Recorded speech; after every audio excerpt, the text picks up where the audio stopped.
You're listening to Bro Down Podcast all fucking day. Oh, yeah. What's up, everybody? Welcome back to the Bro Down Podcast. I'm Andy Smith. And I'm Tim Fulton, and this is What Do You Got? What do you got? We bullshit for a little bit. Andy, what do you got? All right. So, you ever watch any sports documentaries? From time to time, but probably not nearly as often as you, but go ahead. So, I watch them sometimes, but every once in a while, there's one that you just know that you're going to want to watch it again as soon as you're done. Yeah.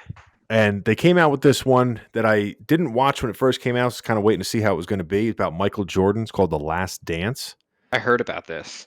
Yeah, so I thought everyone was hyping it up because it's quarantine and everyone's bored. But I started watching it, dude. It's good. Was it? It's really good, and I've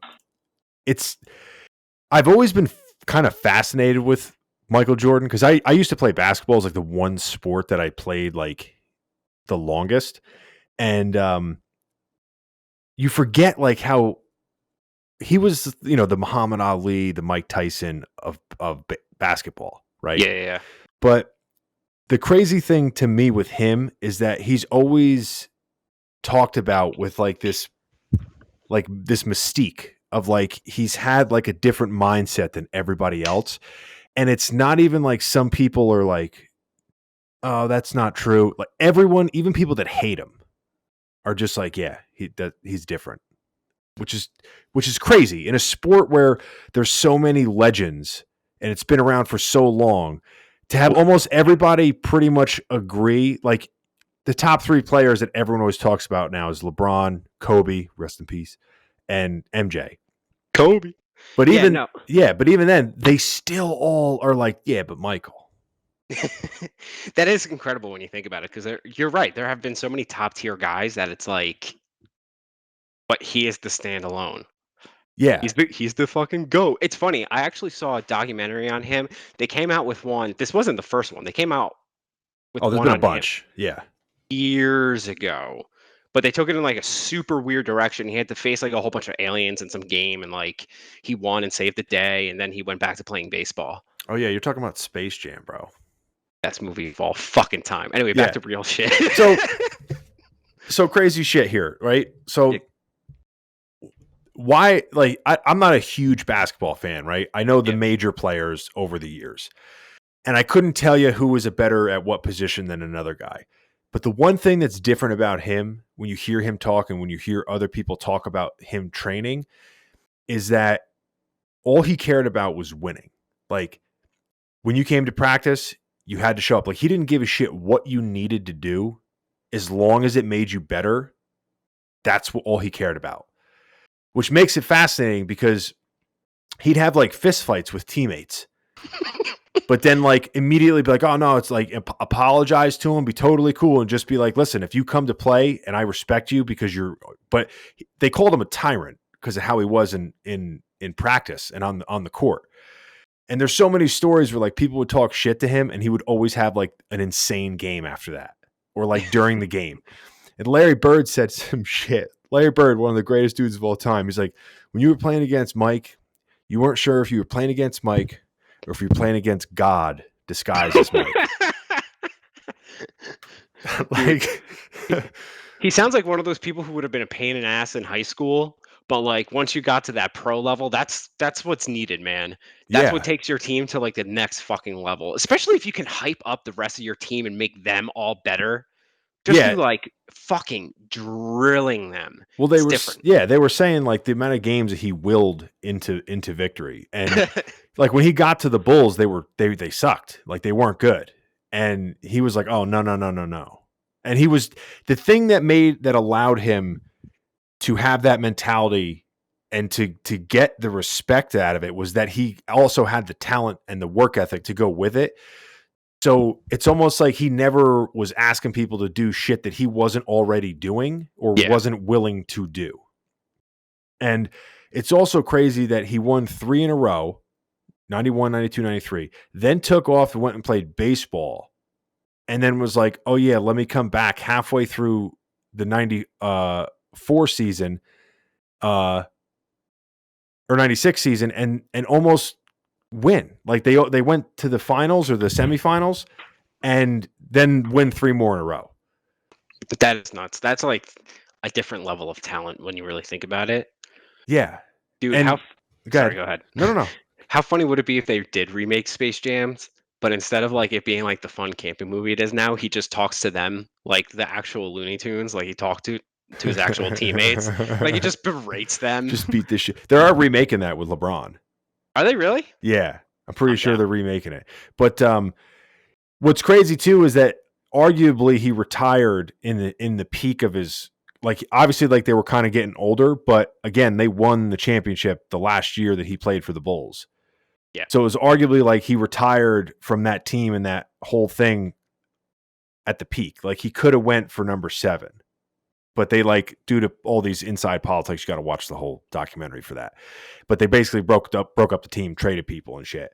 But it's insane that somebody like him exists to the point where it's undeniable. Like everyone basically says like it's Michael Jordan, which is crazy because every other sport, there's like a top couple guys, and it's kind of like that in basketball. You got, Kobe and LeBron, but really when it comes down to it, when people mention Mike, they're like, nobody can say anything. Yeah. It's not like that in any other sport. The other sports, it's at least debatable. I mean, if people come out with like the top 10 list, like there's always arguments with like what the fuck, man? Like, why isn't this guy blah, blah, blah, blah, blah, blah, blah. But everyone, you're right, for the NBA, and I'm not an NBA guy either. So this is me talking on my ass for the most part. But yeah, everyone says it's MJ. Yeah. And I think the deciding factor isn't about, dribbling capability or anything like that. I think it's about the fact that he won three in a row, but it's the mindset of like, you win at all costs, no matter what. Yeah. Which is crazy. You have to watch the documentary. It's 10 hours long. Is it holy shit? Yeah, it's like an hour an episode. It's 40 minutes with the commercials, but it's insane. It's insane. You watched 10 hours of Michael Jordan? Well, what's cool what they did, and at first I was like, what the fuck? But then it makes so much sense why they did it. What they did was, it's called The Last Dance because that was what the head coach basically named their last season, because they knew that they were never going to play together again because they were breaking the team up. So what they did was they started off talking about like them going into the final season that they were together, and then they would flash back and went through every single year that Michael played in the NBA, but the entire time they keep like it's almost like they progressively tell the entire story of the 98 season, while as they're doing that, going back and telling the story of the other seasons. Oh, that's kind of cool. That almost sounds like the movie Memento. Have you ever seen that? No, but I've heard of it. With the tattoos. Yeah, it was a good movie, but I don't think it aged well. But moving on. Yeah, so that I thought it was like really well done that way, where they keep going back. But yeah, it's a fantastic movie. Like the one, like Dennis Rodman was on the second three-peat that they did. Yeah, and he's like, he just like used to disappear from practice, and basically the head coach and Mike was basically like, listen, you got to let this guy just do his own thing, but you also have to keep him on a leash. So let him go and party, but just make sure he's back here. Like, because otherwise you're supposed to get fined, and like, most places probably like sit you out of the game or something like that. Yeah. But it was just crazy watching it. But you got to watch it. We can talk about it again on here. But anyway, that's all I got. What do you got? We are going to be talking about stonks. Stonks? What's a stonk? Dude, how?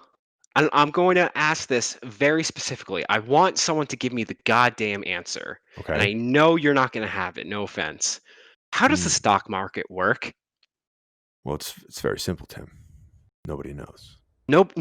I was having a conversation with a buddy of mine. I went to a wedding like 4 years ago. Okay.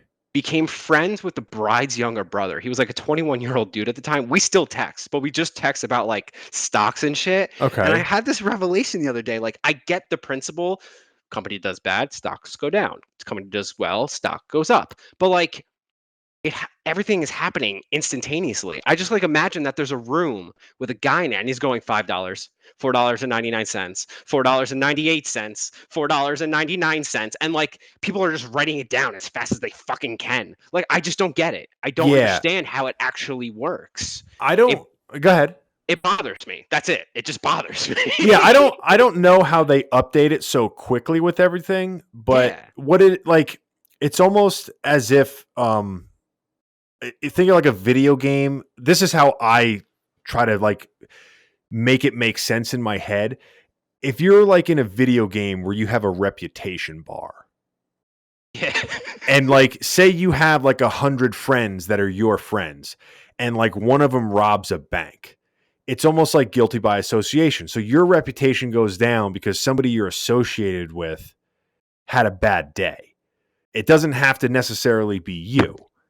So almost like, you know, when the lockdown happened, like every resort and cruise ship just ate shit, right?